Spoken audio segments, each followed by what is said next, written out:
یہاں پر طلاقیں ہوتی ہیں تو پھر لوگوں کے جناب کردار کو اچھالا جاتا ہے اور کہا جاتا ہے، وہ باتیں کہی جاتی ہیں جو بیچاری میں ہوتی نہیں ہیں، وہ عیب لگائے جاتے ہیں، وہ تہمتیں لگائی جاتی ہیں، اس کے کردار کو بدنام کیا جاتا ہے۔ میرا مالک تو کہتا ہے اگر تم نے طلاق دے دی وَلَا تَنْسَبُوا الْفَضْلَ بَيْنَكُمْ، تو آپس میں جو تمہارے درمیان اللہ کا فضل تھا اس کو نہ بھولنا۔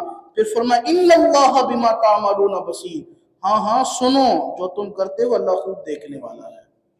میرے معاشرے کے یہ بھی تنزلی کا ایک سبب ہے۔